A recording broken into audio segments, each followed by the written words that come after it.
Hello and welcome to Prime Wellness Coaching Podcast. I'm so excited today. I have a special guest in the building. My best friend, my brother, Shamar, is here to join us. Shamar is an air traffic controller.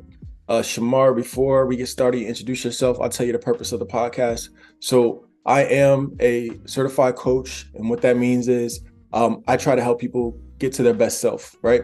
I do that through empowering questions and through support. Okay. My primary, I guess the folks that I talk to the most will be first line workers, frontline workers, and those who kind of experience high level of stress in their professions. Which is why I'm excited to have you on, because you're an air traffic controller. It's an exciting field. It's a field that a lot of people don't know about, and it could also be a very stressful field. So if you wouldn't mind, go ahead and just introduce yourself to the people. All right. All right. What up? How's everybody doing? I'm Shamar Kevin Hall, air traffic controller, military veteran, Jersey, Virginia. I've traveled the world a little bit, and I'm excited about being here. Sunday fun day. Yeah. Let's do it. Let's do it. All right, Shamar. So you went through kind of like, you kind of hit the highlights of your background and what you've done, right? So specifically, when it comes to your profession as an air traffic controller, before you even get to what it is that you do, can you explain why you chose that profession? Mine is like a weird story. I kind of fell into it a little bit. I tripped over it. Basically, I'm from poverty-stricken areas and stuff like that. And coming up, I was making bad decisions, good decisions in school, but outside of school, I was definitely making poor decisions. And had the opportunity to join the military. And it was kind of a thing where I wanted to proceed in life. And I didn't want to proceed there, but I wanted to be successful. Right. So I needed some type of goal-orientated type of establishment to help me lock in. And so around 18 and a half or so, I decided to join the military. Did really well on my ASVAB, and I went and met a recruiter. And the recruiter said, "Hey, man, you did extremely well. You can do any job in the book." At the time, I'm a little older, so we both a little older, so we using Yahoo to search everything. Right. I grabbed this book and I searched on Yahoo for all the jobs there, how much money they made as a civilian versus the military, because I was planning to get out, And I didn't make it far, made it to air traffic control. Had no clue what it is. Right. I just saw a guy in a certain area was making a substantial amount of money, and me, now let's talk. Right. So I was like, I'm doing that. And my recruiter said, you know what that is? I'm like, no. He's like, you sure you want to look it up? I'm like, no, I'm doing that. And joining the military at the Air Force at the time, you can get guaranteed contracts of whatever job you want to do. And if that job doesn't work out, you can get out of the military. So I decided that I wanted a guaranteed job contract for that job because I wanted to make a certain amount of money. My recruiter then asked, he said, "Hey, are you sure this is a difficult job you should do?" And I said, well, the difficulty level doesn't matter to me. I can do anything possible. Right. And literally joined the military off of that, not knowing what it was. It's beautiful. And so let me just tell the audience something that they, because you're going to be a little humble. So I'm going to tell them a little bit something that I know about you. You've always been extremely driven, extremely intelligent. And, everything you said it with 100% confidence. There was no doubt that you were going to get what you wanted to get, right? And I find that to be amazing. And you selected military service, right? So you didn't say I selected military service because I was going to go make a bunch of money. You said I selected military service because of my background, where I came from. And then after I realized where I came from and what was going on, I needed something stable and I needed something that was going to help me get to that next level. So you selected service. So in that service, you said, okay, where's the longevity in here, right? Where's the backbone that's going to help me continue to do stuff even after the military? Then you started looking at the money. You start looking at the dollar signs, which makes sense, right? And you did that, and you've become successful. We're going to get to that piece, the successful piece. But before we go on, I guess my next question would be to you, what does an air traffic controller specifically do? And I know that's kind of a broad question because you probably did something different in the military than you do now. But just in general, what do they do? And then if you don't mind, just real quick, kind of break down what you did and what you do now. Okay. Yeah. All right. So air traffic control basically is an industry where we keep the air safe. So if you can imagine, stoplights and police officers when necessary control the traffic on the ground. Vehicles, there's lines, there's stop signs, there's control factions. So your stop signs, your stop sign, your arrows, your stoplights. These things exist in the air, but there is a point in space. Mhm. Like there's highways in the air, but basically it's an imaginary line that is made of comprised of like numbers and things like that the aircraft kind of guidance off of, and then you have controllers. Controllers basically we keep all the aircraft safe from each other. There's a lot of times where they don't have each other in sight. The visibility is poor, or they're too high, they're moving too fast, and there's a lot of planes in there. I mean, a lot. So you need people down on the ground level, keeping them safe, guiding them where to go, ensuring the safe departure and safe landing. Right. So that's a general term of it. Now, they could be a slight bit more specific. There's 3 factions of air traffic. There's 3 portions of it. You could be a tower controller. Tower controller controls everything from the parking to taking off the airport. Mm-hmm. So you have a clearance delivery controller. Basically, they tell the aircraft their route they're going to fly. They give them a list of these points in space, the altitude that they're going to get, the maximum altitude they're going to reach, and which departure procedure you use to take off the airport. Once that pilot has that information, they contact ground control.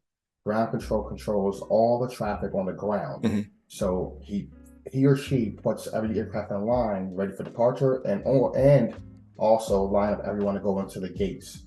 So when you land and you pull into a gate, so someone's telling you where to go to keep you safe so you don't hit another aircraft. Right. Then there's local control. Local control control aircraft and taking off and landing, and anything in immediate airspace around. So usually like within 5 nautical miles and up to about 2,000 feet. So that's a tower portion of it. And there's also another position called CBA, but that's a little more convoluted. Okay. Then you got terminal radar rather. Terminal radar basically control around all the busy airports and sometimes not as busy airports in the country and the world. And they usually, my facility, is comprised of airspace of about 100 nautical mile radius, square footage rather, and goes up to about maybe 18,000 feet in the air. Okay. So we control all the planes in and out of there. Me right now, specifically, I work in the New York metropolitan area.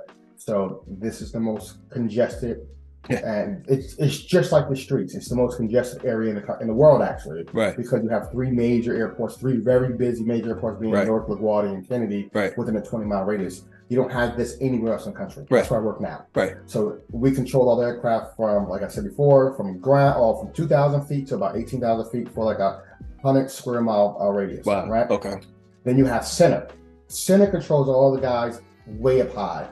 So usually someone from like 19,000 to God, basically, or to space rather. Right. And they're the ones that keep them safe when these guys are at the cruising out, or guys and girls on the cruising altitude at these fast paces such as 350 knots per hour or better, which is somewhere around 400 miles per hour. These guys are traveling. These center controllers control them and make sure they don't hit each other either. Okay. Wow. Wow. Okay. All right. And I find it interesting because you actually compared it. You're like, this area, it's like, in comparison to like ground traffic, but it's air traffic. But because of where you are located, it's just a bunch of traffic, right? The difference is when I get in traffic, I sit in traffic. It's me. I'm controlling it. Yes. I can't do nothing about it. I'm sitting there until it clears up. You are controlling hundreds of aircrafts, right? Yes. Now, even more deeper than that, you're controlling the lives. You're somewhat responsible for the lives on those aircrafts, right? So that goes back to the part where you talked about the monetary benefit of the job. Yes. But there's also a component in you that clearly cares about people, right? Oh, absolutely. Because you don't care about people, you can't do this job. Oh, right. Yes. So tell me about that. All right. So I wanted to go back to the previous question you had asked. What was I doing before in the military, and then now? Okay. I can tie both of these things together really quickly. So, military controlling, it's very similar, right? Very similar. Just have different styles of aircraft. Usually, I was stationed at Nellis Air Force Base, which is one of the most diverse airspaces, because we do have civilian traffic as well as military traffic. Okay.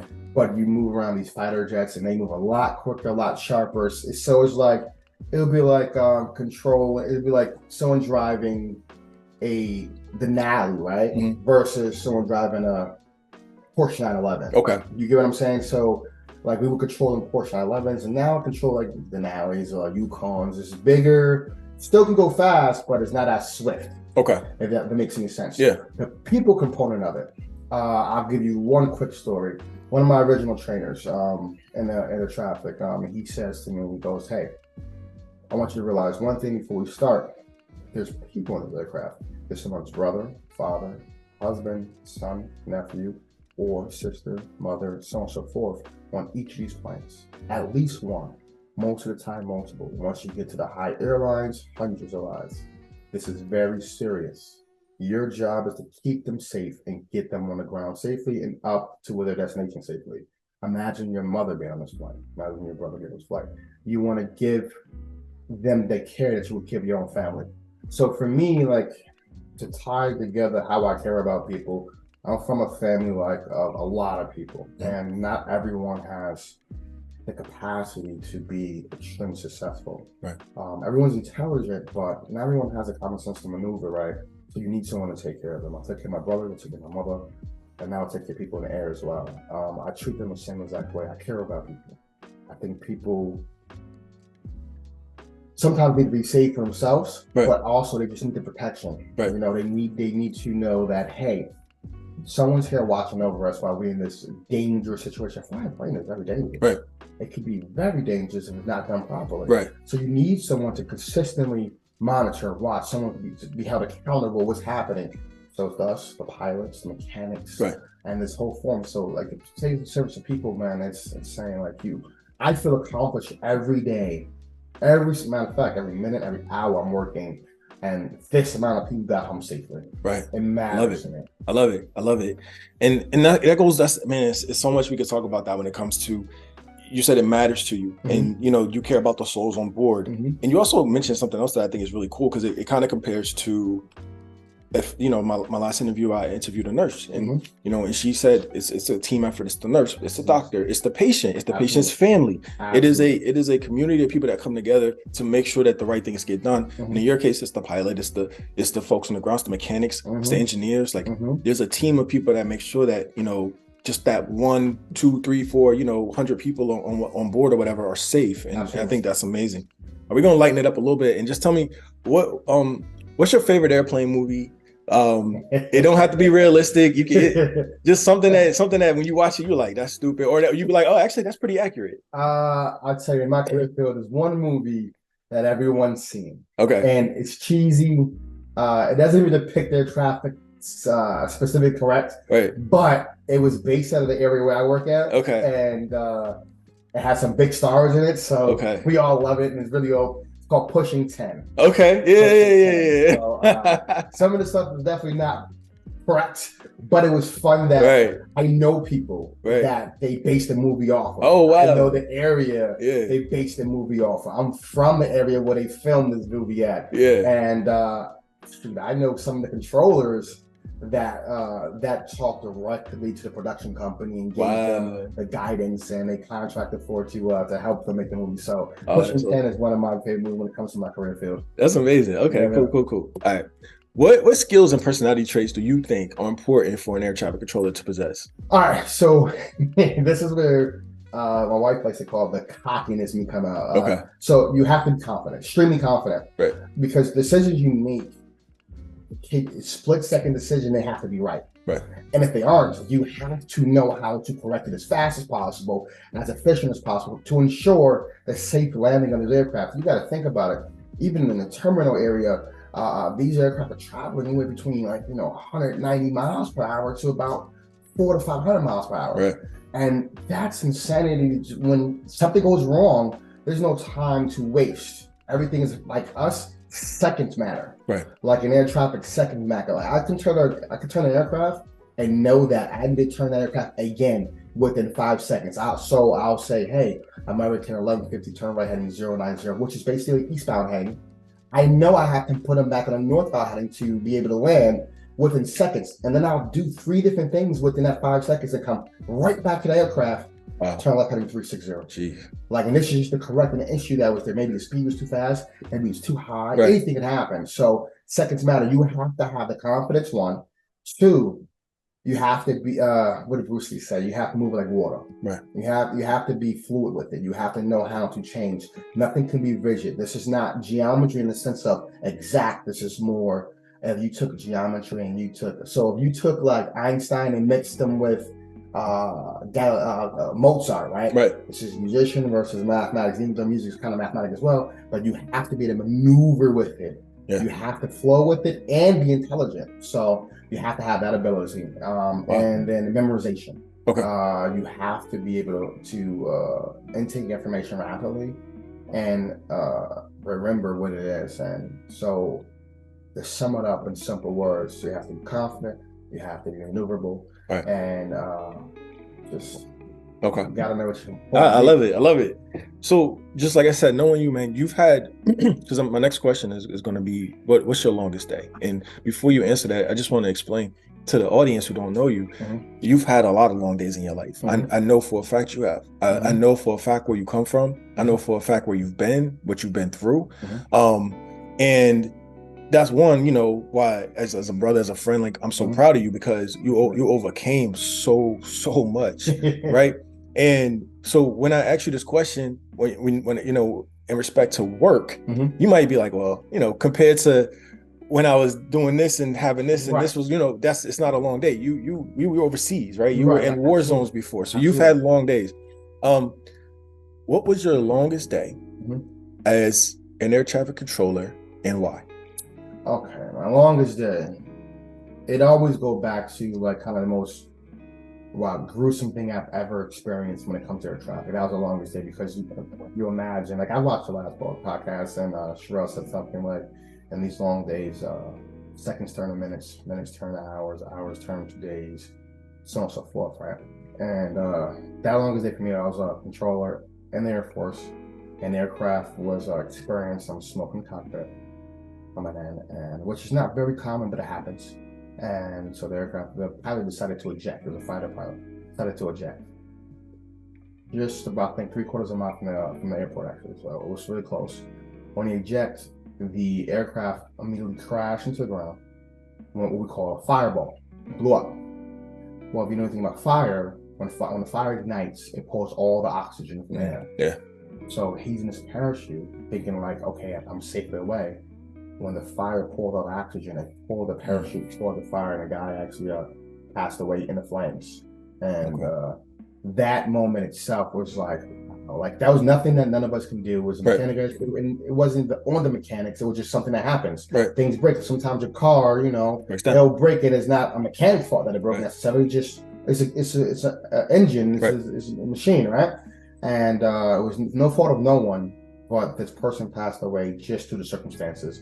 So not being able to be in control of that made it the longest day in the world. Like being an air traffic controller, sometimes you're a control freak. Right. So there was nothing I could have done better. There's nothing that pilot could have done better.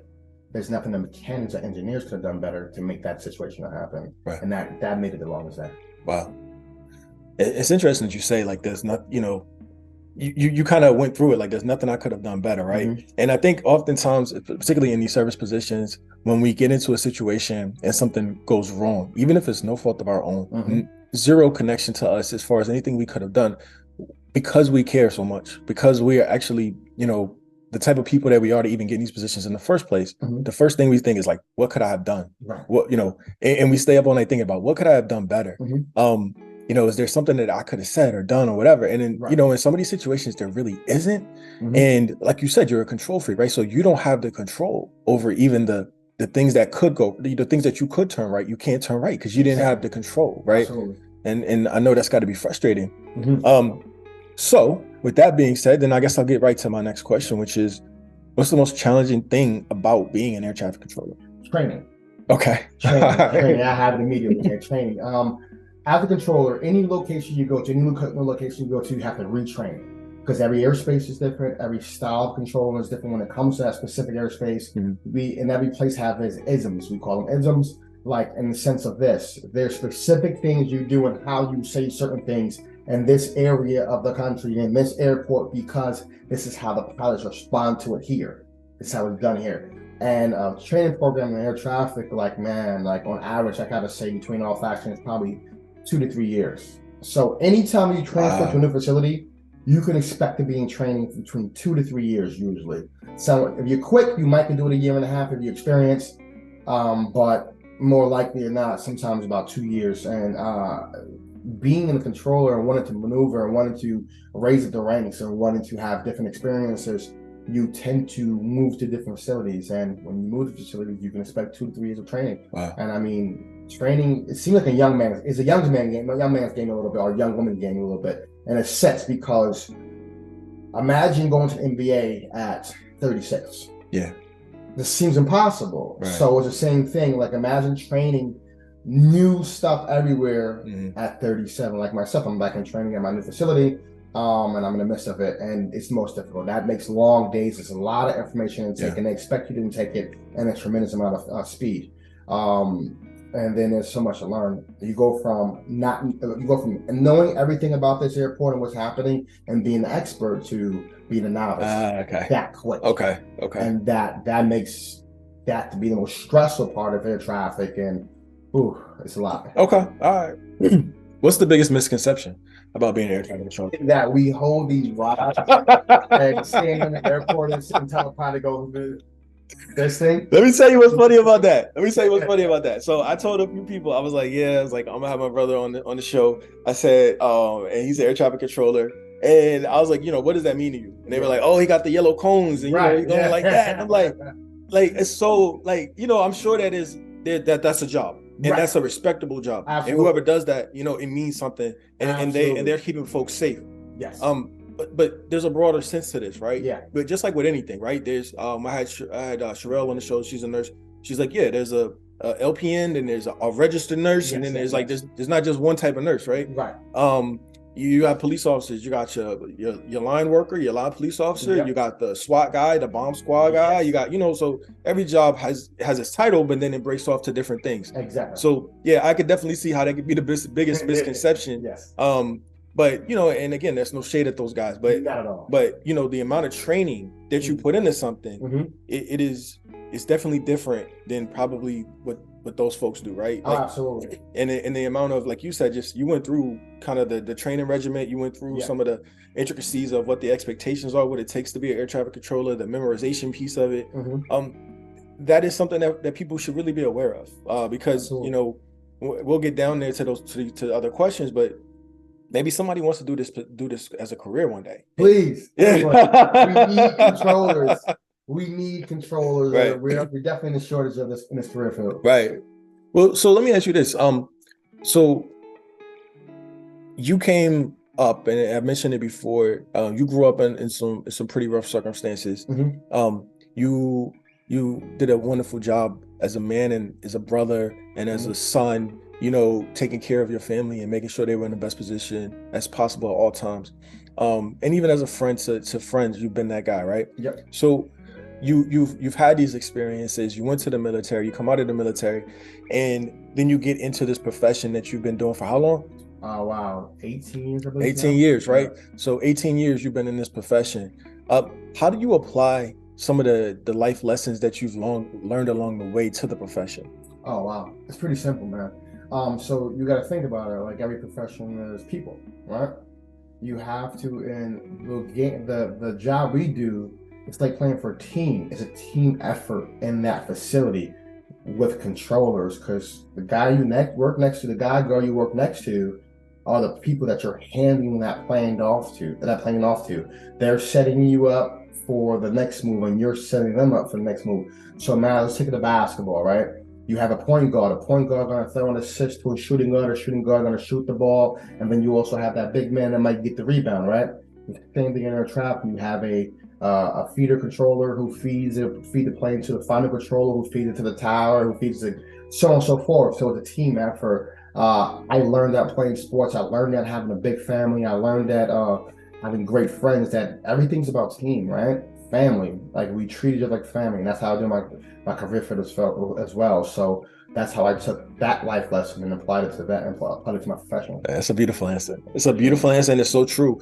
You know me very well. I can say the same thing. I've taken a lot of things that I've learned along the way. Some things I've learned from you and applied them to where I am right now in my profession. And it's so relatable, man. Like some of the things that we've dealt with, some of the things that are, and what's more funny about it is, it was harder when we were dealing with it outside of work, because it's people that not to say I don't care about the people I work with, but there's people who are my family. Yes. There are people who I have deep connections with. Yes. And trying to manage those relationships and trying to build those relationships and connect and keep those relationships and trying to help people along the way, it definitely translates into when I go to work. And even though for those 8 hours or 16 hours, however long we at work, you know, like you gotta keep that same energy, right? Yes. Like it has to translate over. So beautiful answer. Appreciate it.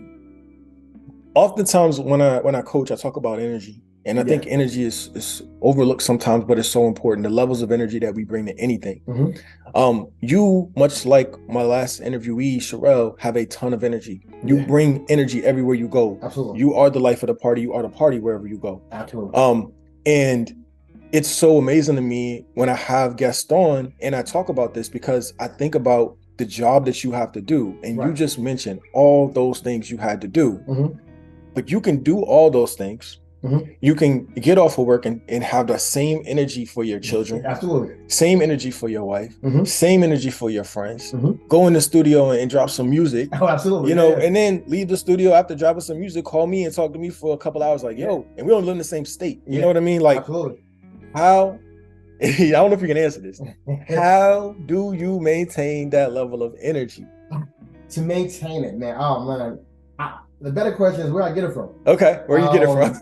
I have no clue. I mean, the universe, God, they just presented this body, man. My wife called me a machine. Coffee is not enough, bro. It helps. It just helps a little bit. It's easy enough. But I'm always saying a machine. I don't know what it is. Life. I love life. Okay. Man. Oh wow. Okay. I love that. Like this. A couple of my coworkers, you know, you have disgruntled people everywhere, and I'll get into work at 5:30 in the morning, and when I walk in, I'll give you a real example. Okay. No lie. Okay. I walk in, yo, wake up, get to work. Let's go. Right. I'm here. Right. And people ask, like, yo, why are you so excited about being at work at 5:30 a.m.? Right. This is insane. Right. And I'll say, I told everyone the same answer. I woke up today. Right. I love it. Oh man, I'm getting chills. I love it, bro. So just sit for me. Shamar, here's why you and me are brothers, man. Right. I wake up very early in the morning as well. Right. I go to work and I bring this energy in every morning. Good morning. What's going on? How's everybody doing? Yeah. You know, what's it looking like? Y'all ready for this? And I get the same response. Yeah. And they like, man, it's Monday. Right. And I'm like, yeah, thank God it's Monday. And that's it. And they're like, that's it. No, it's not Friday. Thank God it's Monday. That's right. It. Because now we, you know, if imagine having to come anywhere. Yeah. That you have to go to because it's how you make ends meet on the back end. Yep. And you go to that place, wherever that place may be, wherever your profession is. And on Monday you're miserable. That means you're gonna be miserable the whole week for 32 more hours after that day. At least 32. Right, at the least 32, hours. And then it's always, oh man, thank God it's Friday, because you're just ready for the weekend. If you're only ready for 2 days in your life, what's that life? Hey. Can imagine that. Let's picture this, right? Let's imagine this really quick.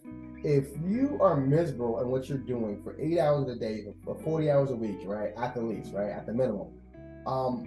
Time goes by slow. Right. Oh my goodness. When you're frustrated and tired and miserable, hour, like, once again, let's go back to it. Hour turn into a day. Right. But if you go into there with some good energy, positive vibes, excitement, I kid you not, that work day goes by like that. Yeah. And now you're at home. The only bad part about it, like, to me, the bad result of having so much energy and being so excited about life, it feels like it's never enough hours in a day. Because now I get the kids and me and the kids get to chill for like 3 hours until before they got to start going to bed and so on and so forth.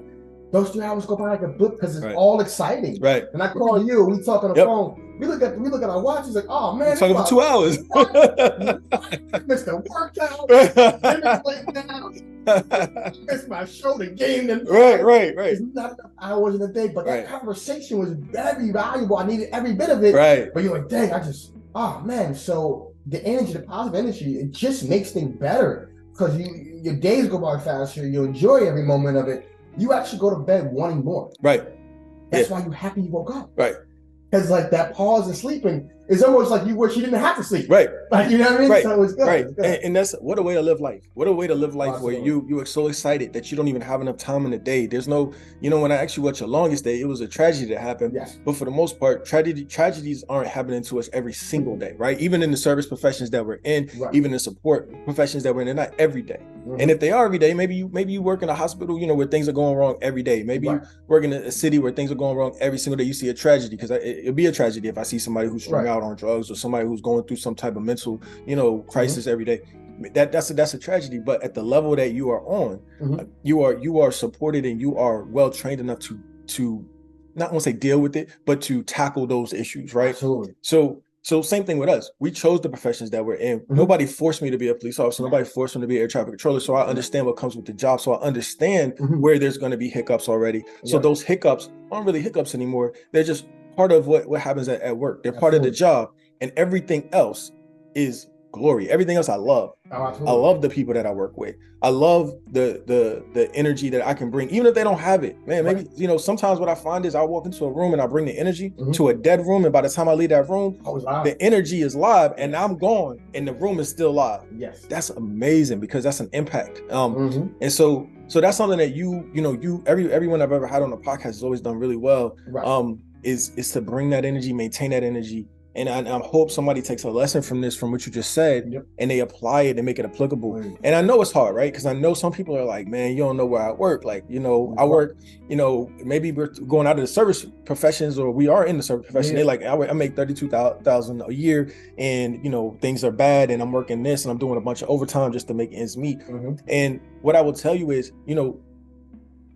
well, I got you on the podcast. What would you tell that person? All right, so I'm waiting for that. I'm holding it in, man. Go ahead. What would you tell that person? All right, so for me, let's go back to without being judged, with any judgment of that person. What would you tell that person? Absolutely. So I can tell that by going back a little bit. You said the tragedies, right? Right. And there's not always tragedies, but sometimes there are places and jobs that you can have that are tragedies, right? So when you look at the word tragedy, like, things happen. People die every day. Right. That's just what it is. That's life. When life, there's death. If there was no death, then there wouldn't be life. Right. You get me? So with that being a thing, we as intelligent, as ambitious people, we look at it like, all right, when we look at tragedy, you see what went wrong there. How can we help this situation? Better the program, better the policing, better the nursing, better the controlling, better this thing to maybe alleviate some of these tragedies, right? So a person that's in a career field or a job or a service industry that feels like maybe they're not making enough money, maybe they got to work a little extra harder, maybe it's a little more difficult. What I would tell them is, like, I approach my job the same way I think you should approach your job and your life. Always look at the best of it. Not saying you don't know where I work at, say you don't know where I work at. Right. Be excited about it. Be excited about everything you could possibly do. If you go into it with excitement, if you go into it with a thought process, man, this joint sucks. This job is trash, man. Change the narrative. Yeah. Change the job. Right. Like, and I mean, quit that job. I mean, make a choice. Things that's better in it. Like, figure out how to improve it. Right? When you do that, I kid you not, in a blink of an eye, you're the boss. That's it. Because you're doing boss things. You're doing management style things by looking, okay, well, maybe you're in the food industry and you don't like being a server. How do I make that more excitement? What is that one movie when there's like, oh, you need to put the flares on a shirt? Office Space. Right? Put flares on your shirt. Put pieces of flares on your shirt, man. Like, that's how you got. I love that answer, man. And so one of my first jobs was I work mall security, right? And everybody thinks mall security is a joke, and top flight security in the world. Paul Blart? Paul Blart. Yeah, but see, that came out after I left. But when I was there, I was top flight security of the world. Everybody reminded me I was top flight security of the world. Hey, Craig. And you know what? I embraced it. But you know what I embraced more? I was making probably, I think I started at $9.50 an hour. Right. I don't know how. And I also worked other security jobs. But when I was there, in that moment, you would come over, man. I'm ironing my pants. I'm ironing my shirt. Everything's crispy. I'm making sure that I look amazing before I step foot in that job. I took it serious, right? And in taking it serious, it doesn't mean that I'm going overboard or doing anything extra. But I was, I took it seriously because that's my job in that moment. That's what's at least helping me pay the bills. Absolutely. And I don't want to be miserable when I go to work. Right. So like you said, I made that job mine. I did what I had to do as far as like, you know, introducing new programs that didn't exist. Right. You know, like, bro, on a small security team, I created a SWAT team, bro. The security working operation team or something. I did something like that, right? It was a SWAT team, not even a SWAT team, right? And you know, like, you know, and made it my own so that I wasn't miserable when I came to work every day. I couldn't do nothing about the money, but eventually I did because I got promoted to sergeant, I got promoted to lieutenant, and then it started moving up real quick. So yeah, you absolutely right. I see the screen is frozen. We're gonna keep pushing. I'm not even worried about it. Because it's, you know, it's all about the audio. So going to the next question. Sleep is something that I also talk about pretty often, you know, with my clients and things like that. Right. And you mentioned it, you know, briefly in your last answer. You said, you know, man, by the time I finish, like, get a couple hours of sleep and I'm right back at it. Yeah. You know, when it comes to de-stressing, we all have things that we do, whether it's work out or whatever. Like, I know, you know, you're probably going to get into poetry, and right, I don't want to steal your thunder on your answer, but you know, sleep is essential. And would you say you get enough of it? And then if not, what are you doing to get those moments of rest and recovery, even mentally, if it's not physically? All right, so sleep is a trigger thing for me. It's a deep, convoluted answer to it because it ties to a lot of things for me. And when I started realizing the importance of it, right? My mom passed away like a year and a half ago, or something like that. And I went back to therapy for, I don't know, I'm teaching time. I promote therapy, man. Therapy is a beautiful thing. You get to work out your problems, right? So with that being said, when I was back in therapy, one of the things I was lacking when I was I think I was stressing more on was, I was stressing more because of the lack of sleep. I didn't give my brain enough time to relax. I didn't turn it off a little bit. I didn't tune out a little bit. And so the importance of it became a real thing for me at that point. And so what I started to do is, now I still don't think I get enough sleep, but I'm averaging somewhere 5 to 6 hours a night. And then on my off day, on the one off day I get to chill, I make sure I take a nap or two. Okay. Paired along with the 5 or 6 hours of sleep to improve that sleep health, right? But beyond that, for me to really rest my mind and really like tune out a little bit, like you said, writing is a huge thing to me. Writing, rapping. So music is, and I love music. I do it for pleasure. I don't do it for any financial gain. I don't do it for any weird thing. I do it just as a therapy. Poetry as well, because poetry is music in itself, right? That these things I perform, I get my kids into it. My daughter dances. My son makes beats at 6, and he's pretty good at it, man. Love it. So the creative juices. That's basically what it is. Creativity. Creativity is the thing that relaxes me. It's weird because it seems like it's more work, but for some reason it slows everything down for me. Okay. I love that. That. Yeah. Beautiful answer, man. Appreciate it. We'll hit the next one kind of double. So what's your favorite part of what you do, and what's your least favorite part of what you do professionally? The favorite part of the thing I do, the thing I enjoy the most of it is working an hour of traffic and doing it so efficiently and so well and have no issues, or do have issues and correct them so quickly with no errors. An errorless hour of air traffic with a great efficiency is like, it's a joy, man. You sound like a critical thinker. You sound like somebody who is an engineer or a perfectionist. Which there's no judgment in that. I'm saying that most folks who are in that category, they get joy off of perfection. Oh, absolutely. Right. Oh my goodness. And then that ties right into the least favorite thing is when I'm just off. Like I can't win. I'm like, oh my goodness. And like you'll see controllers do that too. You'll see a lot of people in the world do. Like you have an off hour, you're like, what is happening? Right. What? I'll stand up, I'm looking around like, yo, what am I saying? I can't even speak words right now. What's happening? So that's the most frustrating. That's the least thing. But the funny thing about it, I also enjoy those moments because now I'm here. And my mind is racing so much. I'm like, how do I get back to here? Right. So now that path again is so much fun to me. So I mean, I can't say I have any least favorite thing in the world. Like it's Beautiful. because everything has its own joy to it. Right. Like my life is a yin and a yang. I'm a ball of energy. I'm a head in the clouds guy. My wife is a realist and a pessimistic person. We literally even each other out. Right. And that's how I live my life. Like, that's beautiful. That's beautiful. So a lot of times when we get into our professions and we spend a lot of time at work, right? Mm-hmm. Particularly in these government jobs, you spend a good amount of time there. I know sometimes in private sector, you might bounce from one company to another, or you might leave or whatever, or they might have layoffs. But in the government, you spend a lot of time generally at the place that you're at. Mm-hmm. When you came into the job 18 years ago, you were Shamar. And 18 years later, I know, and I'm answering this because I know him, you are still Shamar. What has changed? Have things changed, and if so, what things have changed about you based on your experiences at work? I say my maturity level has changed, obviously, because as you get older, you grow.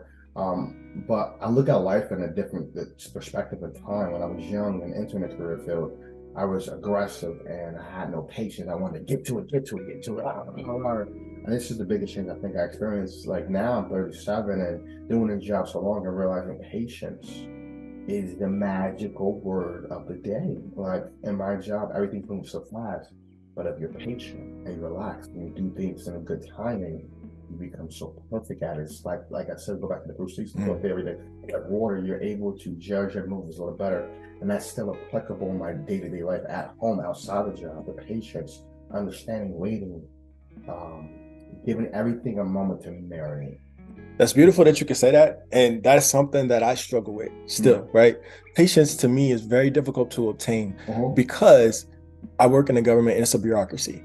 And the things that I want to see happen, they take a very long time to happen. Absolutely. Or there's 15 people in between that one end goal. And, I like, man, if I just go to this person, I know I can get this done today. Right. Exactly. But that's not the procedure. That's not the policy. So I got to go through this person who goes to that person, who goes to that person. There's a reason for that. Yes. Right. There's an accountability piece. Yes. It makes sense. Yes. But it drives me crazy, which is why people like you and I, we often love our jobs, do our jobs, but then we start our own thing that we have total control of. One, because of the control piece. Two, because of there's no bureaucracy, right? Yes. If I'm like, yo, Shamar, I really want you on the podcast, you're like, all right, I'm gonna drive from where I live, which is out of state, and I'm gonna come to your house and I'm gonna sit in front of you, we're gonna do the podcast,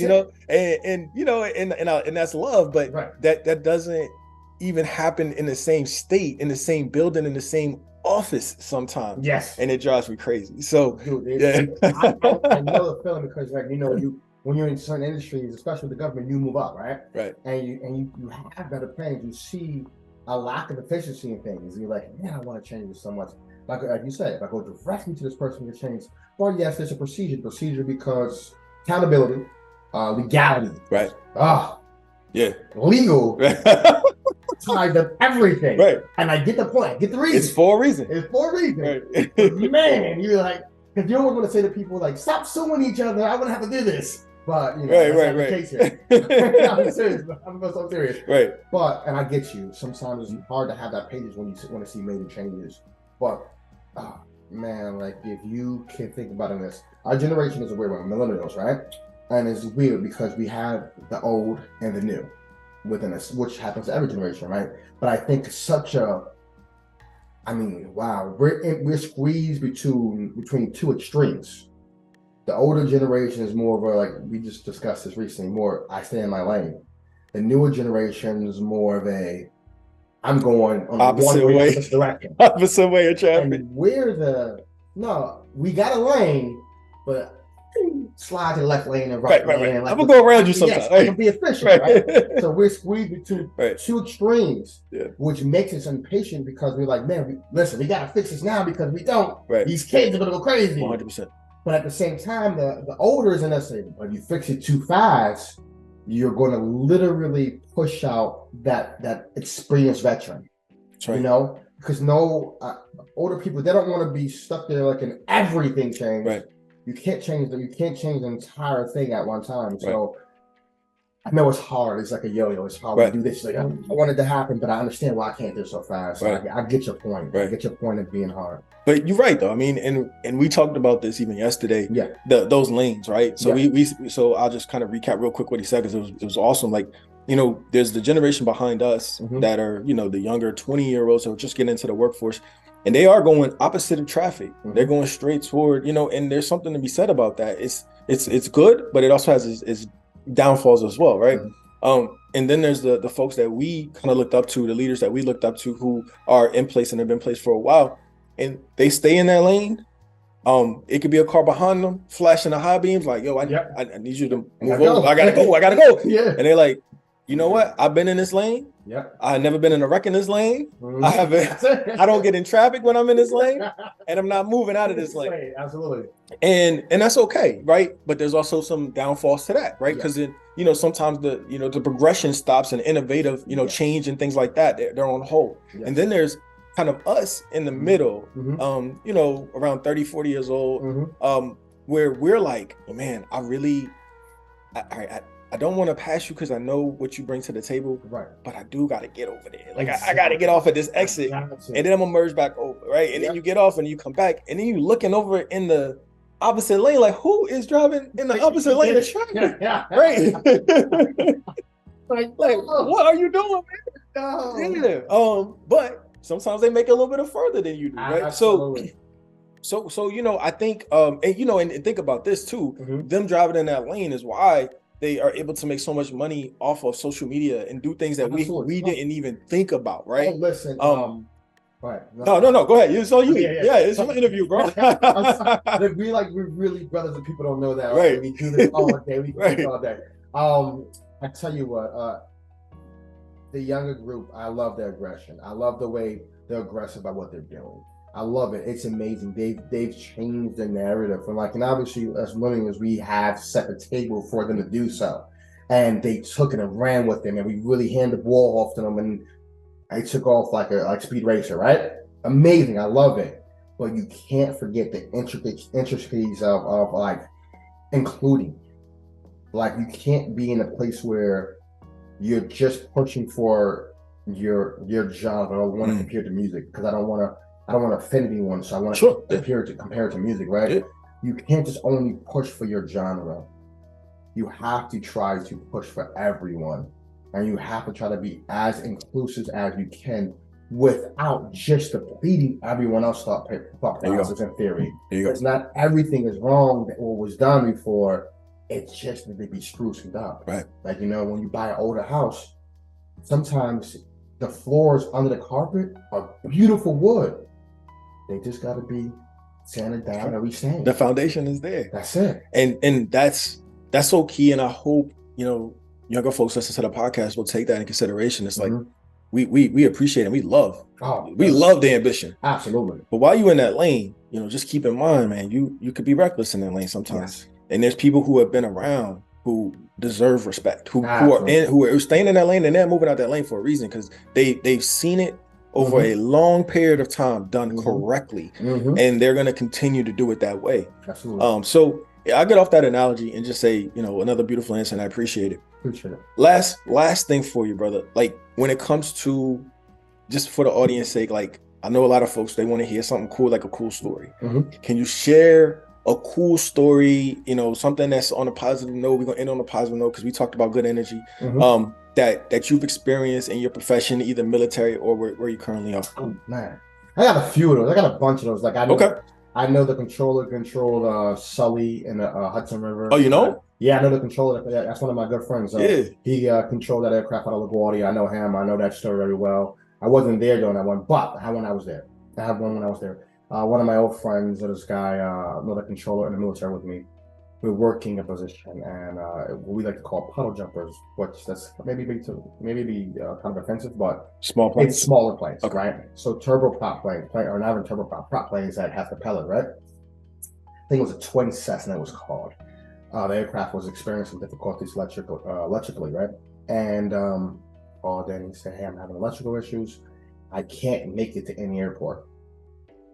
And immediately, like, my buddy was looking at you like, "Yo, what are we gonna do? Oh, we pulled the map on the screen. There's some highways over there." Mm. So we kept asking, hey, do you see this highway? Do we see that highway? Do you see this highway? Do you see that highway? He ended up picking one up. Then we lost communication. Oh, before we lost, he said, I'm losing power. Here's my cell phone number. Wow. And we literally called his cell phone and helped him get down. Are you serious? Yes, called his cell phone and helped him get down. He landed in, this is in Las Vegas. He landed on this highway coming from Reno to Las Vegas. He landed on the highway safely. No cars were wrecked. He was good. The plane actually was good. Right. I mean, I kid you not, the plane itself was good. He just needed to get it rechecked. That's it. Everything worked out amazingly. That's awesome. And so also like the cell phone thing was like the wildest thing. Right. The pilot actually had it there. Credit to him, man. Big up to him because we were like, oh snap, what do we do? What do we do? Right. And he's like, just call me. Right. We called the dude. Like it felt like the weirdest thing. He was like, yo, Hug, what up, man? Hey, you got down good, bro? Yeah. So it was was one of the best. Send them emojis like yo, landing emoji, thumbs up emoji, smiley face emoji. You call a girl, but you get deep voice. Yo. Right. Safely. like you know what I mean? So but it was really, it was a great day. We got awards for it, man. They put a ceremony for it. Man. We got free drinks for it, so that was good. And so the free drinks and the military person was great because we were broke. We were broke. And we got a free meal too. Yes. But that's an amazing. I carried that around with me just to be able to do that. Someone lived. Right. Someone go home safely that day. I love what you said, man. And even what you just said, you said someone lived. Mm-hmm. So one of the things I want to get across to the audience, and one of the purposes of this podcast is to really, even if you're not a first responder, frontline worker, or somebody who works in one of these fields, is to understand teachers, nurses, doctors, firefighters, all these folks. It's not about just saving a group of people like on TV. Like every time I watch a TV, it's a hero. Mm-hmm. The hero's saving hundreds of people, mm-hmm. and that's what makes a hero. Mm-hmm. Man, in that moment, you saved one soul, one mm-hmm. person, mm-hmm. and that's one of your proudest moments. You know what I mean? Yeah.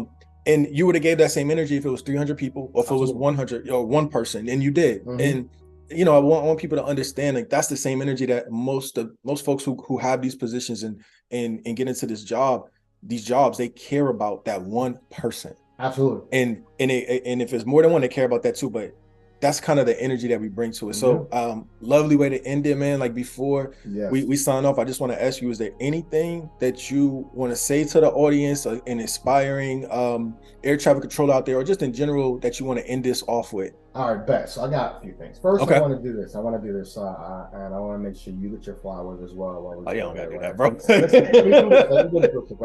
I put one set of flowers here. Like I watch my best friend, my brother, I watch him grow from a knucklehead kid, like when it came to school, to be this, tremendous success.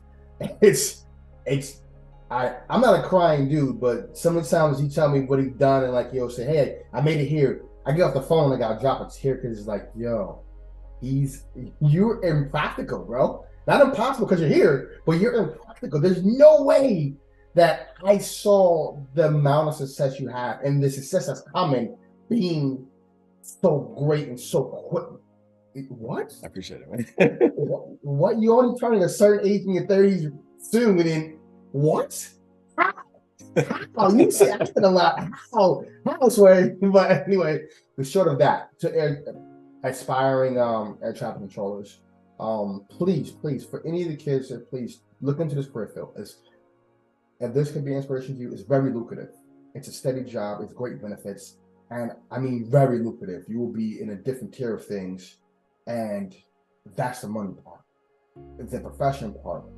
You're challenged every day. Every day. You're never bored. It's a challenge every day. So that's another part of it.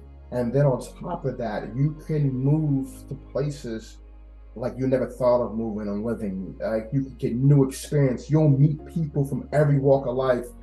You'll have another look at life doing a job like this. I gotta say myself, it's pretty amazing. Every day I live and do this is great.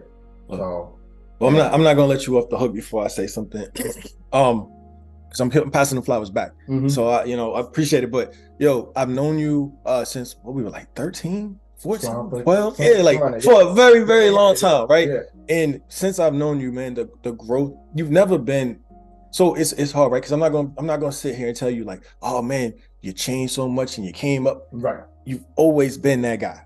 Appreciate You've always been that guy. Yeah. I don't care what job you had. I don't care what was happening in your life. You've always been that guy. And you know, my mom will tell you that. Yeah. And you know, as far as where you've come from and what you had to deal with, there's a select few of people in the world, probably like, I mean, a small amount of people who can get what you had thrown at you at the ages that you had it thrown at you and come out the way that you come out on top and on top as a husband, on top as a profession, on top as a brother, as a friend. Like I said, like there's a select number of people, and it kind of ties back into the purpose of this podcast. The type of people who get into these professions, I knew when we were younger, that you were gonna pick something that was gonna have a ton of responsibility on it, right? Because you never ran from anything, like anything. Particularly, you ain't never run from a fight. I know that for a fact, right?